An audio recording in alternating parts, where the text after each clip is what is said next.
les valeurs. Chaque jour dans ta parole, dans la parole du Seigneur, cherche quelle valeur. Qu'est-ce que je voudrais devenir? Parce que quand Dieu a cru t'appeler, quand Dieu a fait foi à ton destin, c'est parce qu'il veut t'amener à devenir ce que lui pense de toi. La foi ne nous aide pas seulement à accomplir nos désirs. La foi nous accompagne à arriver où Dieu nous attend. Ce qui est meilleur, ce n'est pas accomplir ton agenda, mais c'est de réaliser ce que Dieu a rêvé faire avec toi. Ces valeurs s'appliquent dans le principe. Croître, c'est aussi développer un agir orienté, réglementé par le principe. Quand on était enfant, on fait des choses sans penser à la finalité. Et quand on le fait, on ne se préoccupe pas des moyens utilisés pour s'assurer de l'efficacité du résultat. Même quand on exerce le ministère, on a simplement besoin d'avoir des foules. Et quand on prêche, on est dans la satisfaction parce qu'on dit il y avait beaucoup de gens. Et puis on dit les gens étaient bénis. Mais en fait, quand on vous demande sur base de quelle vous évaluez cette bénédiction, vous n'avez aucun élément probant. Suivez-moi bien. Hein. Aujourd'hui, je suis venu enseigner. Il faut bien comprendre ce que je vais vous dire ce matin. C'est comme ça, même la vie d'une église, lorsqu'elle est encore dans sa dimension de mouvement, vous serez préoccupé à ce qui bouge, à ce qui apparaît et à ce qui frappe à l'œil. Mais quand elle atteint son niveau du fondement, on commence à se préoccuper de ce qui restera comme héritage. Le principe réglemente l'action. L'ensemble de règles qui fixent la manière d'agir dans les valeurs. S'il n'y a pas, vous ne pouvez pas prétendre croître parce que vos actions seront dispersées. Vos énergies seront éparpillées. Et en vue de quoi? D'incarner les symboles identitaires. La croissance finit par vous présenter d'une certaine manière devant Dieu et devant les autres. Quand on atteint un niveau de croissance, le symbole, c'est tout ce qui est porteur de sens. Et le sens accordé à la signification des choses. Lorsqu'on atteint un certain niveau, on n'a pas seulement besoin de porter un nom, mais on se préoccupe de la charge que porte ce nom, le sens que signifie ce nom. On n'a pas simplement besoin d'avoir des titres, mais on veut comprendre le sens rattaché à ces titres. Paul dit que le Seigneur illumine les yeux de vos cœurs pour que vous voyez l'espérance qui s'attache à votre appel, c'est-à-dire le sens rattaché à la raison pour laquelle Dieu n'a compté que sur vous. Pourquoi Dieu vous identifie? Bon, façon bozo talanga. Est-ce que bozo ndima? Tout bozo douter. Est-ce qu'on peut acclamer le Seigneur? Voilà. Gloire au Seigneur. Voilà mon introduction de ce matin. Croître, c'est identifier des valeurs à partir desquelles on applique les principes en vue d'incarner un symbole identitaire. J'en viens maintenant à mon texte. Un homme, Saul. Cet homme-là arrive à un moment de l'histoire de l'Église. C'est une belle histoire de cet homme. Beaucoup de prédicateurs racontent de cet homme, parlent de lui. J'ai entendu une fois un prédicateur dire non, Paul s'est converti. Je posais toujours la question, en quoi est-ce que Paul s'est converti? Parce que Paul n'a jamais été païen. C'est un judaïsant, un docteur de la loi. Et tout ce qu'il faisait, il le faisait à l'idée de protéger la volonté de Dieu. Tout ce qu'il faisait, il le faisait à l'idée de protéger la religion. Tout ce qu'il faisait était fait à l'idée de ne pas laisser place à une nouvelle doctrine, de renverser les mythes fondateurs sur lesquels reposait l'existence de la nation. Donc, tout ce que Paul faisait là, persécuter, tuer les chrétiens, ce n'est pas parce qu'il était païen. Ce n'est pas parce qu'il ne croyait pas en Dieu. Non, non, non, non. C'est un croyant. Parce que le judaïsme, c'est la religion de Dieu. Dieu s'est révélé dans le judaïsme. Et le christianisme est né dans le judaïsme. Mais alors, si tel est le cas, comment comprendre la conversion de Paul? Pourquoi alors Jésus lui est apparu? Donc ici, je voudrais déjà, si tu as tout le temps prêché que Paul s'est converti, il faut que tu fixes bien le concept de conversion dans le contexte paulien. Paul a plutôt fait la rencontre du Seigneur. Et cette rencontre changera la perspective de sa vie. Et je voudrais maintenant ramener ça dans le contexte de l'histoire. Lorsque l'Église est née, elle était préoccupée par beaucoup de choses. Déjà, il faut dire que Paul n'a pas été à la naissance de l'Église. Quand vous lisez Actes chapitre 2, vous trouvez comment l'Église est née sous l'impulsion de l'Esprit.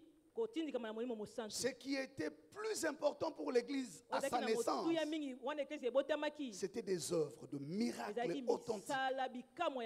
J'ai beaucoup aimé la phrase quand j'ai lisé.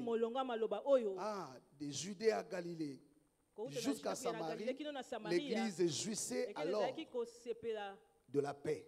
Elle grandissait dans la foi, vivait dans l'obéissance du Seigneur et croissait en nombre grâce au soutien du Saint-Esprit. Effectivement, l'Église grandissait. Dieu opérait des miracles. Pierre a fait beaucoup de choses. Mais arrivé à un certain âge de l'Église, arrivé à une certaine période de l'Église, arrivé à un certain degré de croissance de l'Église, Dieu avait un autre agenda. Ce n'était pas seulement faire des miracles. Ce n'était pas seulement gagner les âmes. Mais l'agenda de Dieu, c'était maintenant d'asseoir l'Église, de produire à l'Église une doctrine pure, d'avoir des écrits à partir desquels le christianisme peut se défendre comme doctrine. Mais aussi cibler une autre catégorie des gens qui devraient venir au Seigneur, notamment les rois et les autres parties des Juifs vivant à l'étranger. Vous savez pourquoi? Parce que quand vous lisez les évangiles, Jean chapitre 2, vous allez vous rendre compte que plus Jésus avançait dans le ministère, il y a une grande évolution des choses. Par exemple, Marie en Jean 2, elle se présente comme la privilégiée de Jésus. D'ailleurs, il dit aux autres, faites tout ce qu'il vous dira. Pourquoi? Parce qu'elle était supposée savoir ce que personne d'autre ne pouvait savoir de Jésus. Quand Jésus avance, le cercle s'ouvre aux disciples et aussi à leur tour. Prenez Jésus comme un patrimoine privé. Et quand vous lisez Actes chapitre 1er, avant l'ascension de Jésus, il lui pose la question, Seigneur, maintenant tu veux t'en aller. À quand le rétablissement d'Israël? Parce qu'ils avaient des promesses qu'ils considéraient propres à eux. Et pour eux, Jésus était un privilège. Et savoir qu'il devrait partir, il se sentait en insécurité. Et parfois, lorsqu'il faisait son ministère, vous verrez par exemple Pierre et les autres disciples empêcher une femme étrangère de crier parce que simplement elle était étrangère et à l'alliance et aux promesses. Chaque étape de l'évolution, les gens avaient un certain comportement vis-à-vis de Jésus. Et c'est ce qui a même continué dans l'histoire de l'Église. Alors que la Pentecôte était déjà là, l'Esprit opérait. Mais les disciples n'avaient pas encore intégré l'agenda de Jésus, de se préoccuper aussi aux étrangers, de se préoccuper des étrangers, disais-je, et d'avoir un agenda pour les rois et les autres. Pour eux, même quand l'Esprit est descendu, il ne l'était que pour ceux qui sont nés de la maison d'Israël. Qu'un étranger dise que je suis aussi baptisé d'esprit, c'était comme un scandale. Parce que pour eux, c'est un droit réservé. Premier point, si vous voulez croître, il faut savoir discerner les époques, discerner les âges. Dieu est le même, mais n'agit pas de la même manière dans tout le temps de l'histoire des hommes. Il est des temps où Dieu a des priorités précises, peut-être pour la croissance, mais il est aussi des temps où les priorités de Dieu changent. L'écart qui se manifeste souvent dans la foi, c'est lorsque on est en conflit avec l'agenda de Dieu.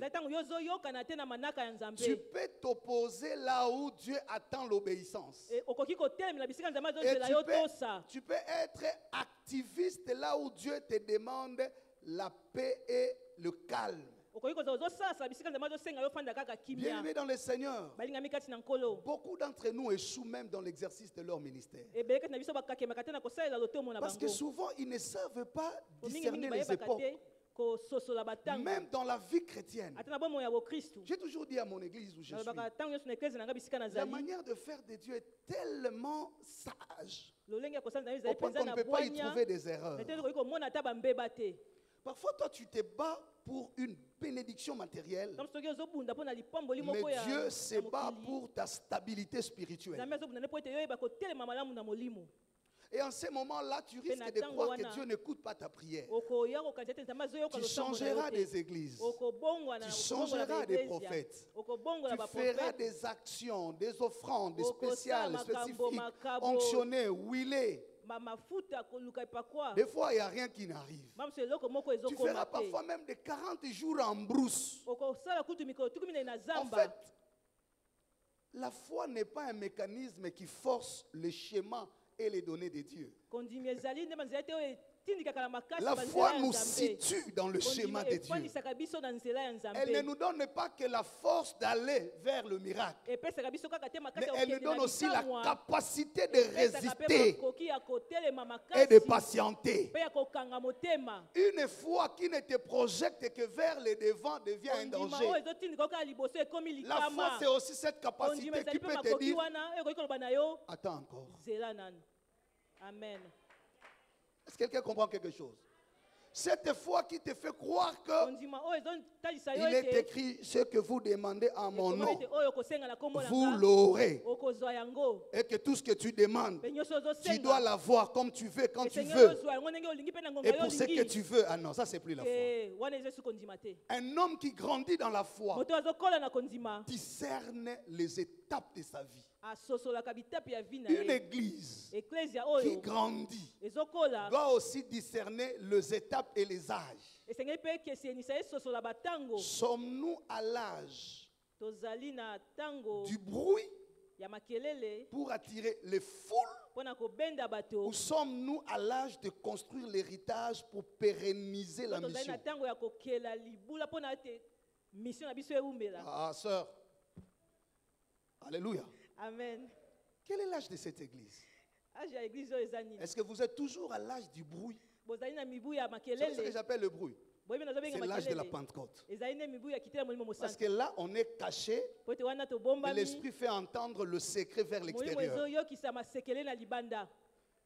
Mais à un autre âge, Dieu n'a plus besoin de faire du bruit. Il commence à construire des hommes et des femmes.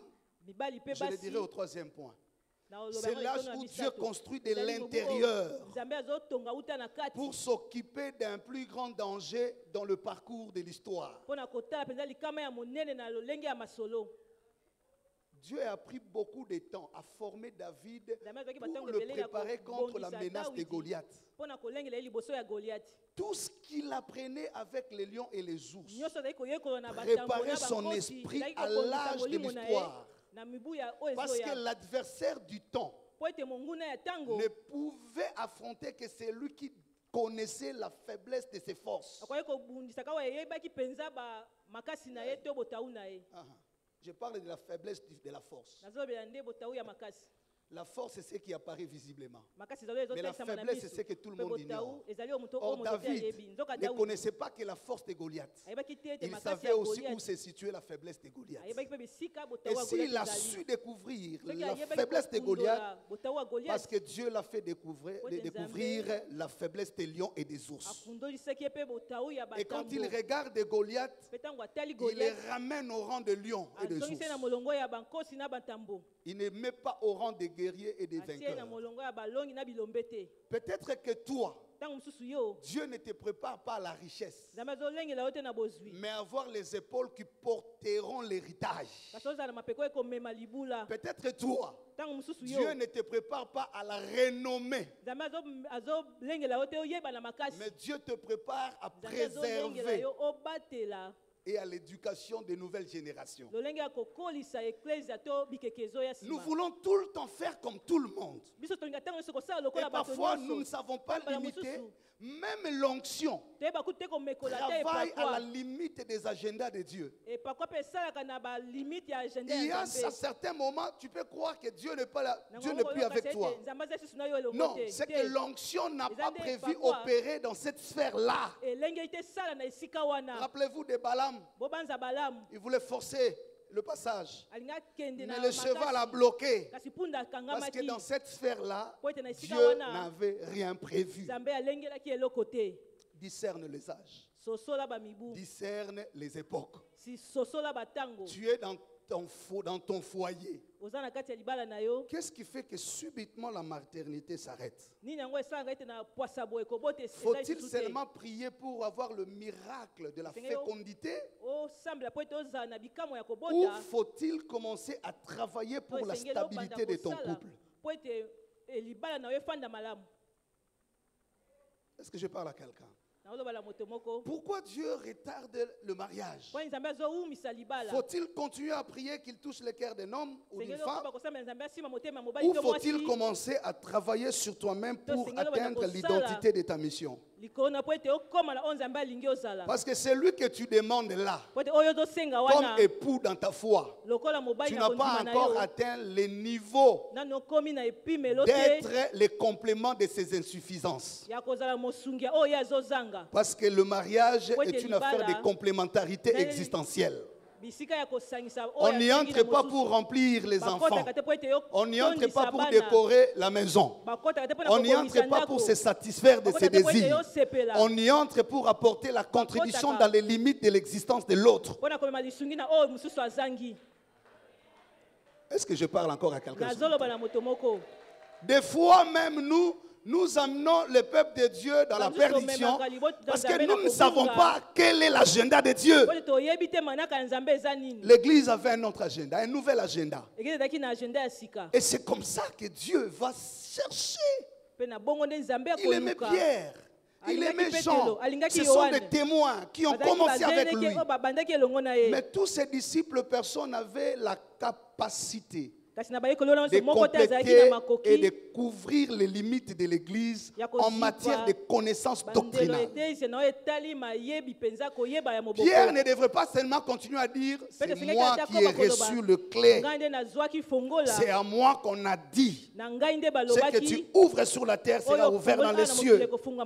Jean ne pouvait pas continuer à dire « moi je mettais ma tête sur la poitrine du maître ». Dieu ne les avait pas rejetés. Mais il avait besoin de quelqu'un d'autre. Pas pour les humilier, mais pour venir renforcer le travail. Est-ce que quelqu'un comprend quelque chose? Parfois on pense, parce qu'on a commencé, c'est qu'on connaît tout. Parce qu'on est à la tête, c'est qu'on est capable de tout. On peut être à la tête, mais on n'a pas toutes les capacités. On peut commencer, mais on n'a pas toute l'expertise. On peut être aimé, mais on n'a pas tous les niveaux nécessaires. La grandeur commence par la capacité de s'abaisser. On ne peut pas être élevé si on n'a pas appris à s'humilier. On ne peut pas monter si on n'a pas appris à descendre. Et le mystère de Jésus, c'est qu'avant qu'il monte au ciel, il descend d'abord à la terre. Ah oui. Amen. Quelqu'un comprend quelque chose? Comprend l'agenda de Dieu. C'est là qu'il dit, il y a un certain Paul. Quand Jésus commence le processus de l'appel de Paul, c'était comme un scandale pour l'Église. Ça choquait les esprits, notamment Ananias. Pourquoi? Parce que finalement, on ne pouvait pas comprendre que Dieu au ciel arrive à choisir cet homme. Non, ce n'est pas lui. Nous savons ce qu'il a fait contre l'Église.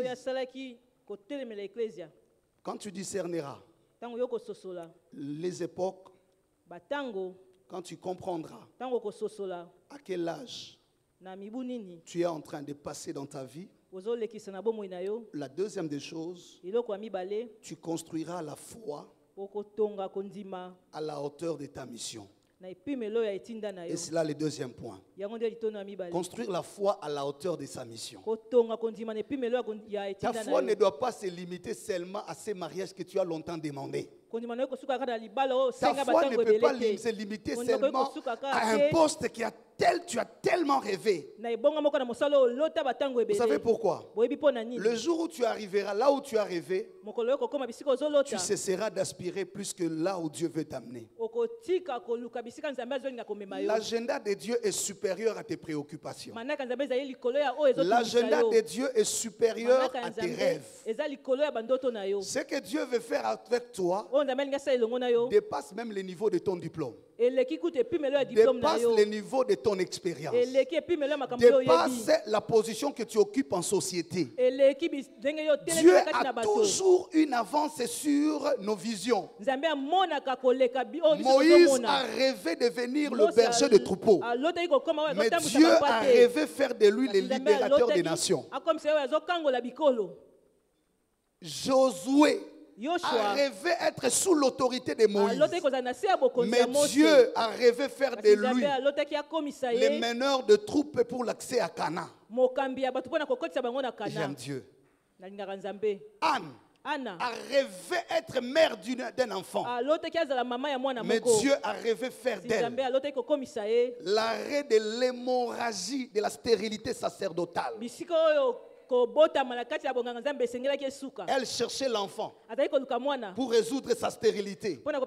Dieu cherchait le sacrificateur pour arrêter la stérilité dans la présence de Dieu. Parce qu'il n'y avait plus de sacrificateur selon la volonté de Dieu. Quand elle venait pleurer tous les jours pour un enfant, le ciel cherchait quelle est la matrice où je déposerai les sacrificateurs. Le jour où elle change de requête, elle accède dans le système de Dieu.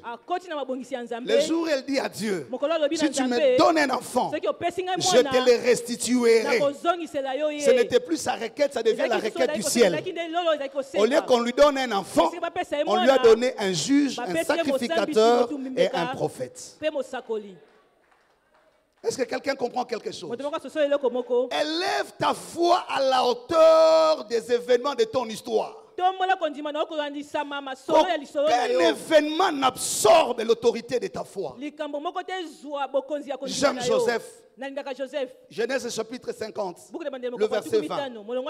Il dit ceci. Vous avez consenti me faire du mal.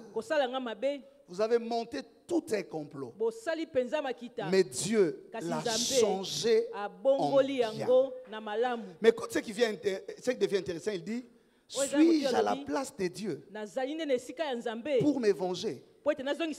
C'est grâce à votre mauvaise foi que Dieu m'a envoyé vous précéder. Et grâce à ma présence, Dieu résout le problème d'un si grand nombre. Nos conflits de famille n'ont rien à voir à la grandeur de la mission que j'ai sur les nations. Donc, je ne comprends pas votre jalousie au niveau de la maison, mais je la comprends comme l'énergie de mon onction. Donc, au lieu de vous regarder comme mes ennemis, je vous considère mes partenaires de la destinée. Pourquoi? Parce que la foi de Joseph était supérieure aux événements de l'histoire. Quand les frères réponsaient aux souvenirs, lui voyait la destinée. Sors de la prison de la pensée et du passé. Pour que ta foi soit supérieure aux événements, pour que tu croisses en Dieu par Christ notre Seigneur, sors de la prison de la pensée et du passé. Tu sais, beaucoup de choses te bloquent aujourd'hui. Pourquoi? Tu as la grâce. Tu as la mission. Mais chaque fois que tu essaies d'avancer des deux pas, tu as tellement les charges des mauvais souvenirs. Tout le temps. Quand tu regardes ton mari, quand tu regardes ta femme, même quand tu es en mesure de faire la bonne chose, l'ennemi vient toujours te rappeler un mauvais souvenir. Et cela bloque le rôle de ton onction dans la maison. Qu'on te retire, qu'on te prive, qu'on t'arrache de tout, mais qu'on ne t'empêche pas de jouer le rôle de ton onction. La croissance, c'est aussi cette capacité de sortir de la prison de pensée. L'Église avait ses problèmes, Pierre notamment. Ananias, nous le voyons. Quand Jésus lui dit, il y a un certain nommé Paul que je suis en train d'appeler. Écoutez sa réponse. Mais Seigneur, nous avons appris tout ce que cet homme a fait. Il tue. Jésus lui dit, mais c'est mon instrument. Mon frère, tu as des raisons à nous expliquer, à nous faire comprendre qu'on ne t'avait pas aimé, qu'on t'a combattu, qu'on t'a sali. Mais moi je vais te dire ce matin, si tu n'as que ces souvenirs-là dans ton cœur, tu ne sauras pas tirer les leçons de la vie. Parce qu'à un moment, certaines choses Dieu le permettait aussi pour te réveiller. Ma soeur, si tu es toujours dans ces mêmes rhétoriques, tout le temps, le même pleur. Non, moi d'ailleurs j'ai tenté une fois, j'ai échoué. C'est comme ça que quand vous lisez Exode chapitre 4, Moïse a failli rater la mission à cause de la prison de pensée et du passé. Dieu lui dit, je veux faire de toi un instrument de mon miracle. Il dit, d'ailleurs, je ne sais pas parler. Et d'ailleurs, là-bas, on va me poser des questions. Qui t'a envoyé? Qu'est-ce que je veux dire? Parce qu'il connaissait Pharaon. Parce qu'il connaissait l'incrédulité. Tu n'es pas en train de pousser plus loin. Parce qu'il y a toujours cette pesanteur. La Bible ne dit-elle pas, ne vous souvenez plus des événements passés. La Bible ne demande-t-elle pas que tu transcendes des choses qui t'ont blessé. Les familles sont divisées. Les couples sont en train de se détruire. Le ministère sont en train de se détruire à cause de la prison, de la pensée et du passé. Que Dieu t'aide à avoir la foi comme celle de Joseph, qui transcende les souvenirs. Et 5 ans après, Alélara qui veuve naïe, Abisso ba veuve, Abisso passe à autre chose. Josué chapitre 1er, Dieu dit à Josué, il dit à Israël, arrêtez les deuils sur Moïse. Il est déjà parti. Josué, prends courage, lève-toi. Je vais reprendre une nouvelle histoire, mais c'est avec toi. C'est comme ça qu'il utilise le terme prends courage. Vous lisez 1 Samuel chapitre 15. Dieu dit à Samuel, arrête de me rappeler tout le temps Saül. Je l'ai déjà rejeté. Je me suis donné un autre instrument. Il s'appelle David. C'est une nouvelle époque. C'est une autre saison. Passe à autre chose. Photo pour le Otali photo baby silongi. Kana comprendre kate. Okobe l'estomac. Ake. Amen. Qui t'a dit qu'il est parti avec ta destinée? Qui t'a dit qu'il est parti avec ton avenir? Qui t'a dit que Dieu n'a plus rien à faire avec toi à cause de ce qui est passé? Tu es tout le temps, même quand tu entres en prière. Les gens pensent que tu es en connexion avec le Saint-Esprit. Mais Olélara matin a fiançailles. Non, que Dieu t'aide. Remonte. Il y a des choses que Dieu a permis dans ta vie. Il y a des choses que Dieu a permises dans ta vie, c'est parce qu'il veut te construire simplement. Je suis en train de croire à ton histoire. Et je termine avec le dernier point. Sois acteur de la saison. Sois acteur de la saison. Lorsque on croit, lorsque on veut atteindre les modèles de Dieu, en fait, on devient les acteurs des saisons. Je vous ai dit ici, il faut savoir discerner les époques. Mais chaque époque aussi a ses hommes et ses acteurs. À cette époque-là, l'acteur de la saison était Paul. Écoute ce que la Bible dit. Quand Dieu lui est apparu, qui a dit à Paul que c'était le Seigneur? Directement, il dit, qu'y a-t-il, Seigneur? Qui es-tu, Seigneur? Jésus de répondre, je suis Jésus que tu persécutes. Mais j'aime la sagesse de Paul. C'est là où je vous ai dit à l'introduction, il n'était pas païen. Parce que quand il tombe, le premier réflexe, c'est qui es-tu, Seigneur? Donc il sait comment fonctionne le système. Il dit, qu'est-ce qui est en train d'arriver dans ma vie? Quelque chose est en train, je sens les traces du Seigneur. Il dit, mais c'est de qui qu'il s'agit? Et pendant qu'il veut s'identifier, on lui dit, je suis celui que tu persécutes. Mais écoute la sagesse de cet homme. Alors il pose la question, que veux-tu que je fasse? En d'autres termes, quel rôle veux-tu me donner? En d'autres termes, je suis prêt à être l'acteur de la saison. Je sais que tu as cru en moi. Je sais que tu me connaissais quand moi je t'ignorais. Je sais que tu m'aimais quand moi je t'haïssais. Je sais que tu me construisais quand moi je te détruisais. Je sais que tu planifiais quand moi je dispersais.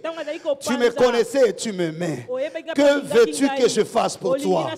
Oh, je suis venu dire à quelqu'un, le temps est arrivé où le Seigneur est en train de choisir des hommes et des femmes qui seront des acteurs de la saison. Discerne le temps pour notre pays. Discerne l'âge de notre nation. Discerne l'âge de l'Église. Discerne l'âge de ta famille. Et alors développe la foi qui te mettra à la hauteur des événements qui t'attendent. Et en cela, tu atteindras le modèle de l'acteur principal de la saison.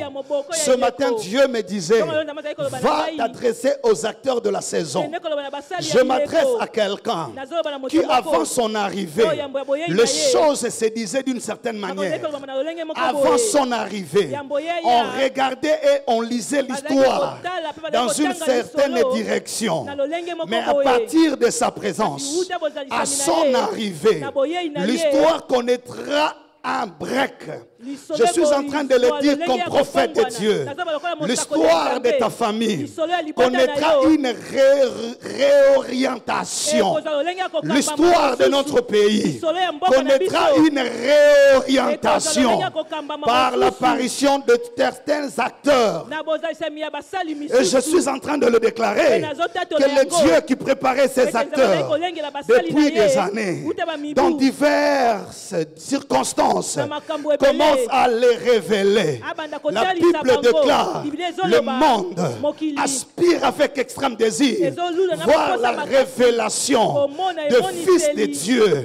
Si Jésus lui-même a été acteur de la saison du salut, si les disciples ont été des acteurs de l'histoire naissante de l'Église, je prophétise sur toi, tu seras acteur de cette saison. Alors que l'Église est en train d'atteindre sa maturité, alors que la nation est en train d'arriver à sa stabilité, alors que le pays est en train de se restabiliser, je prie que le Seigneur te confie un rôle particulier que les autres n'ont pas fait. Tu ne prendras pas la place des autres. Paul n'est pas venu déranger l'Église. Il n'a pas pris la place de Pierre. Il n'a pas pris la place de Jean. Et d'ailleurs, il leur a dit, après s'être apparu à Pierre, à Jacques, à Jean et aux autres, il m'est apparu à moi aussi. Je ne suis pas venu prendre ta place, mais je suis venu accomplir le rôle de l'onction de ma destinée. Je prophétise au nom de Jésus. Même si ton nom était oublié sur la liste, de la même manière qu'on a résisté à la candidature de Paul. Lorsque Jésus présente Paul, Ananias a dit non. Cette candidature ne remplit pas les conditions d'apostolat. Il ne peut pas porter ton nom. Cet homme de Saul. Mais j'aime Dieu. Celui qui a toujours des plans B. Il n'est pas dans la vision de ton père. Il est dans la vision du ciel. Il dit Ananias, c'est mon instrument. Je l'ai préparé. Je sais ce qu'il souffrira. Je le déclare au nom de Jésus. Tu ne prendras pas le mariage de l'autre. Tu ne te battras pas pour les fiançailles de l'autre. Mais le Seigneur te fera jouer un rôle particulier dans cette saison. Tu es de la race de Ruth. Lorsque Naomi lui parle du deuil, lorsque Naomi lui communique le chagrin, lorsque Naomi lui communique la détresse, en lui disant, je n'ai plus de garantie à te donner, je ne peux plus te donner un autre enfant pour te prendre en mariage. Ruth, actrice de la saison, elle regarde Naomi et lui dit, ce que je sais, tu es veuve comme moi, mais ce que je sais aussi, tu as un Dieu, tu as un peuple, tu as une nation. Où tu seras, je serai. Où tu iras, j'irai. Pendant que Ruth faisait cette déclaration, Dieu l'a connectée au système messianique. Elle ne se rendait pas compte qu'elle entrait dans la foi messianique. Pourquoi? Parce que la foi messianique, c'est la foi qui était la combinaison de la grâce et de la loi, qui devait introduire l'étrangère dans la lignée pure. En faisant cette déclaration, elle était en train d'entrer dans la la sphère prophétique. Elle ne pouvait pas s'imaginer qu'elle deviendrait l'épouse de Boaz. Et que par Boaz, elle deviendrait l'ancêtre du Messie. Il y aura des gens qui te montreront la face faible de ta vie, qui te rappelleront les échecs de ton parcours. Mais je prie à partir de maintenant que Dieu te connecte au système de la destinée, que tu entres dans la foi de l'histoire. Ruth ne regardait pas le visage, mais elle savait, derrière Naomi, il y a un peuple qui a l'alliance royale.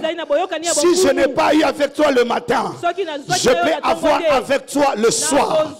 Je bénis cette femme qui a encore la patience, même quand tu traverses l'ombre de la vallée de la mort. Aujourd'hui tu n'as pas à manger, aujourd'hui il n'y a pas ceci, demain il n'y a pas cela. Continue à tenir encore. Ce que tu n'as pas eu le matin, tu l'auras le soir. Tu es actrice de la saison. N'abandonne pas, ne recule pas, ne laisse personne prendre ta place. C'est dur, c'est vrai. C'est dur, je le sais aussi. Mais tu es en phase d'accouchement. Ce sont les dernières douleurs d'enfantement. Pousse encore, il y a un Benjamin qui arrive. Je prophétise au nom de Jésus. Dieu a cru en toi avant que tu ne deviennes serviteur, avant que tu ne deviennes servante. Il sait que c'est toi qui accompliras cette histoire. Ta famille te dira, tu n'es pas intelligent. La belle famille t'haïra. Je parle à cette femme, tiens encore. Tu as la formule de la messianité. Christ se cache dans tes entrailles. Oh, si on savait que Ruth était en train d'entrer dans la formule messianique. Quand Naomi regarde, la foi était supérieure aux événements. Elle dit alors, suis-moi. Dieu n'a pas donné la messianité à Ruth en vain, parce qu'elle avait la foi qui dépassait les événements. Et elle a refusé de faire le deuil là où le deuil l'invitait. Elle a refusé d'abandonner là où les épreuves l'exigeaient. Elle dit ceci, ma vie ne s'arrête pas ici. J'ai encore une histoire avec Dieu. Je prophétise au nom de Jésus que le Saint-Esprit te transporte comme l'aigle porte ses aiglons, que tu dépasses les deuils que tu vois aujourd'hui. Tu es l'acteur de la saison, tu es actrice de la saison. Ta candidature sera résistée, sera rejetée, sera même oubliée. Ne te bats pas, ne te chamaille pas, n'entre pas en conflit, reste à genoux. Celui qui t'a appelé fidèle, il connaît d'où il t'a pris, il sait ce qu'il fait avec toi, il sait où il t'amène, il connaît ton histoire. Ton père connaît ton nom, mais il ne connaît pas ta destinée.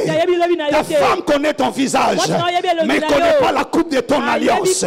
Ton chef connaît ton diplôme, mais il ne connaît pas ta position dans la présence de Dieu. Ton église connaît ta fonction, mais elle ne connaît pas les rôles prophétique que tu joues. Je prophétise au nom de Jésus. Tu as un rôle prophétique qui dépasse ton diplôme, qui dépasse ta beauté, qui dépasse ton expérience. Tu es un instrument valable que Dieu ne veut pas perdre. Laisse-toi grandir, parce qu'il y a des choses qui attendent ton appel. Il y a des choses qui attendent ton appel. Le roi attend de ton appel. Écoute-moi, Dieu a retardé la conversion de rois. Dieu a retardé la conversion de païens pour attendre l'appel de Paul. Je prophétise au nom de Jésus. Dieu a retardé certaines choses au Congo pour attendre ton apparition. Je l'ai dit comme prophète de Dieu. Que tu dises amen, pas amen, d'ailleurs c'est pas à toi que je m'adressais. Celui-là, c'est pourquoi je le dis. Je dis il y a des choses que Dieu a retardées pour attendre l'appel de David. Saül était roi, mais pour attendre la défaite de Goliath, Dieu attendait la croissance de David. Il y a des Goliaths que ton père n'a pas renversés, que les ancêtres n'ont pas pas renversé, qui attendait ton temps, qui attendait ta saison. Ne fais pas dans les deuils de la famille. Ne dis pas c'est comme ça dans notre famille. Tu es l'acteur qui change la saison de la famille. Ne te dis pas pourquoi c'est seulement moi. Parce que tu es acteur de la saison. Les gens te regarderont, t'identifieront selon ton âge. Jésus aussi a été appelé le fils du charpentier. On lui a dit qu'il avait l'esprit de Belzéboul. Mais lui savait d'où il venait et où il allait. Je dis à quelqu'un, ne pleure pas. Ne te prostitue pas. Ne cède pas à cette tentation. Ne donne pas le corps, s'il te plaît. Le mariage ne viendra pas parce que tu as donné le corps. Attends encore, attends encore, attends encore, attends encore. Je dis attends encore. Tu es tellement précieuse aux yeux de Dieu. Il y a un homme de la saison qui arrive. Je dis, il y a un homme de la saison qui arrive. Bon, de toute façon, tu avais raison de ne pas dire amen. Mais elle sait que je parle à sa fille. Elle sait que je parle à sa vie. N'entre pas dans le deuil des autres. Ne te précipite pas. N'étais pas avec personne. Tu as reçu le ministère. Tu as été formé. Grandi à genoux. Grandi dans la présence de Dieu. Il y a les opportunités que les diplômes ne donnera pas. Tu te retrouveras dans certains salons. Tu te poses la question, comment je suis arrivé ici? Je ne suis ni de leur tribu. Je n'ai ni leur histoire. Je ne suis pas de leur loge. Mais tu te retrouves autour de la table. Les gens commencent à revérifier. Est-ce que c'est lui ou pas lui? La Bible dit ceux qui entouraient Paul étaient stupéfaits. Et les gens disaient, n'est-ce pas lui qui persécutait le même nom? Je parle à une maman qui a un enfant très malade. Ainsi dit Dieu. Tu es en train de te préoccuper pour la santé de cet enfant. Elle a tellement consommé l'argent. Elle a même consommé la foi. Il t'arrive tellement à te plaindre au point que tu te poses la question, pourquoi je porte cette croix? Mais ainsi me dit Dieu de manière très claire, tu dois te repentir parce que tu as été en dehors du schéma de Dieu. Cette situation ne venait pas pour t'humilier. C'est grâce à cette maladie de ta fille que tu as fait rencontre avec le Seigneur. Cette situation n'a été que le point de contact de ta vie avec la présence de Dieu. Elle n'a pas le mandat de venir t'écraser. Dieu me dit de te dire pour la deuxième des choses, quand tu entreras en prière de repentance, on priera pour toi. Et continue la marche avec Dieu. Ainsi me dit l'Éternel. Je suis en train d'assister parole du Seigneur. Je vois il y a des gens ici, des hommes et des femmes qui ont déjà joué un certain rôle et qui sont en train de parler comme Moïse. À cette étape-ci, serais-je encore utile à ça? Ça ne dépend ni de toi. Ça ne dépend ni de celui qui va t'appeler après ce culte. Ainsi dit Dieu. Ça dépend de la saison. Il y a un grand vide dans le système. Comme au temps de Samuel. Il y avait un grand vide dans le système sacerdotal. Ophni et Phiné ne le constataient pas. Élie le sacrificateur ne le constatait pas. Mais c'est Dieu qui l'a fait constater. Et il était déjà engagé dans le processus de donner un nouvel acteur de cette saison. Et pendant que tous étaient distraits, Dieu a utilisé une femme. Ainsi me dit Dieu. Il y a un grand vide dans le système de cette saison que d'aucuns ne découvrent sur le plan sacerdotal, sur le plan sociopolitique, sur le plan aussi culturel. Et le Seigneur est en train d'opérer. Et ainsi me clarifie Dieu. Il y a des gens dans les 3 semaines qui vont suivre, auront une invitation très précise. Je suis en train de voir comme une foire. Je vois des stands étalés. Seigneur me dit, il y a une activité qui est en train de venir. Ça sera une sorte de foire. Mais une foire qui aura un caractère à la fois scientifique et qui portera sur des actions au niveau national. Et je vois quelqu'un en train d'être orienté vers le stand. On est en train de lui donner la place dans cette foire-là.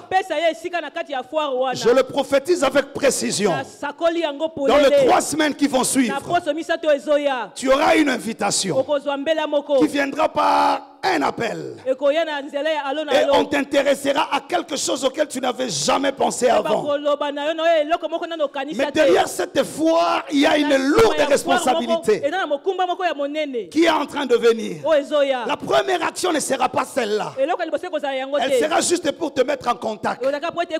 C'est au travers de cette action que tu feras une autre rencontre. Ainsi dit l'Éternel. Je finis pour dire à quelqu'un, tu es un acteur de la saison. Arrête de pleurer. Arrête de te comparer. Arrête de penser que Dieu t'a oublié. Ce qui te demande ce matin, retrouve ton chemin. C'est le chemin des valeurs. Reviens à ses pieds. Repends-toi là où tu es tombé. Enlève les doutes qui t'ont animé. Tu viens de discerner.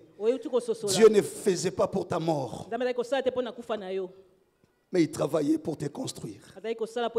Maintenant que tu as reçu la foi par la parole, repends-toi. Là où tu es tombé, là où tu as cédé, là où tu as perdu la foi, là où tu as commencé à murmurer, Dieu te dit, tu étais dans un processus de la croissance. Il t'a mené à atteindre le modèle du rôle.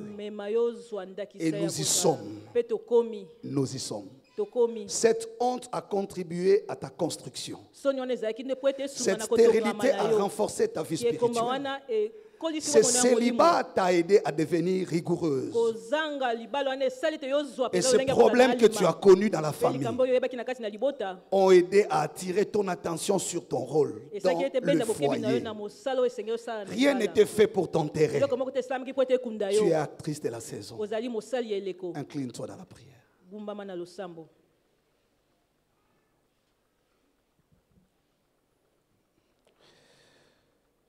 Je voudrais que nous, et c'est selon Dieu qui m'a dit ça, nous allons nous repentir. Nous avons été longtemps en contradiction avec le Saint-Esprit. Nous avons abandonné nos valeurs qui faisaient notre force, notre identité. Nous avons quitté le principe qui nous ont sécurisés dans beaucoup de choses. Nous avons confondu les époques. Nous n'avons pas agi intelligemment selon l'intelligence du temps. Nous avons été prisonniers de notre passé et de nos pensées. Nous avons éloigné la grâce de Dieu parce qu'on a confondu le critère. On était tellement fermés au point qu'on a refoulé la grâce de Dieu. Et il y a longtemps où Dieu nous a visités, mais à cause de notre insensibilité, nous n'avons pas appliqué les choses telles que Dieu les voulait. Et aujourd'hui, Dieu nous rappelle que nous sommes des acteurs de la saison. Et pour ce faire, chacun va s'humilier. Demande pardon à Dieu. Prie. Demande pardon à Dieu. Beaucoup de choses se sont compliquées. Beaucoup de choses se sont compliquées dans ta vie. Dieu t'a parlé de Ruth. Il t'a parlé de David. Il t'a parlé de beaucoup de personnages de la Bible qui sont dans le même cas que toi. À cause d'attendre le mariage, tu as laissé, tu as cédé, tu commences même à te prostituer. Tu as abandonné les valeurs. Reviens, dis à Dieu, pardonne-moi. À cause des problèmes de la belle famille, tu as pris de graves décisions Tu as commencé à poser des actes impensables. Tu as perdu le cœur de mère que tu avais. Profondément blessé, oui, tu as raison. Mais tu n'avais pas raison d'agir ainsi. Tu es allé au-delà de tes principes. Tu es sorti de tes valeurs. Oui, on t'a trahi. Oui, on t'a combattu. Oui, oui, on t'a critiqué. Mais ça ne te donnait pas raison d'agir de cette façon. Tu es allé trop loin. Tu as ignoré la grâce de Dieu. Tu as confondu le travail que Dieu fait dans ta vie. Demande pardon à Dieu. Tu as été longtemps prisonnier de tes échecs, prisonnier de ton passé. Même quand une nouvelle opportunité arrive, tu as tellement été déçu que tu n'es plus sensible à saisir. Tu ne sais plus identifier la grâce de Dieu. Quand ça vient, tu dis, ah, ça vient toujours comme ça. Tu as éloigné la grâce de Dieu. Dis à Dieu, pardonne-moi. Tu es cette femme de qui l'Esprit a parlé. Avec ton enfant malade depuis longtemps, tu es tombé dans beaucoup de choses. Tu es ce personnage que l'Esprit a identifié. Demande pardon à Dieu. Tu regrettes sur le sort de tes enfants, maman.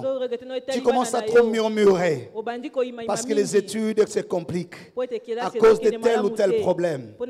Sais-tu que ces enfants, tu les as reçus dans la présence de Dieu? Sais-tu qu'ils ont été consacrés depuis leur enfance? Et tu sais qui sont nés avec un mandat de Dieu.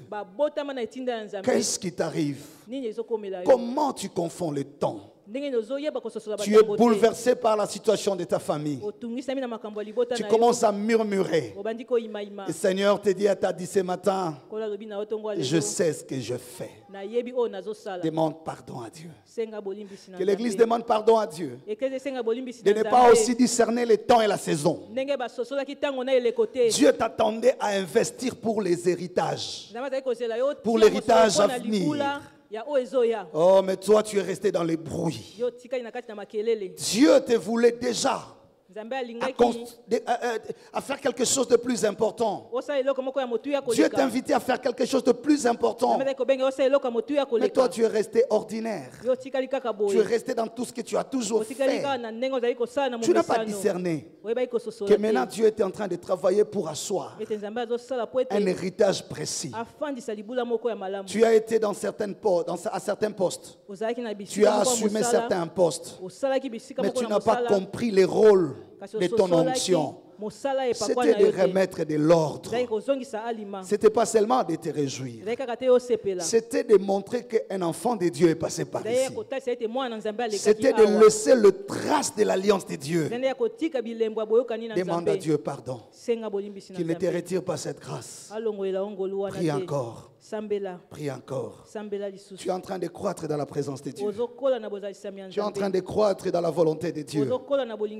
Dieu a raison de te faire confiance.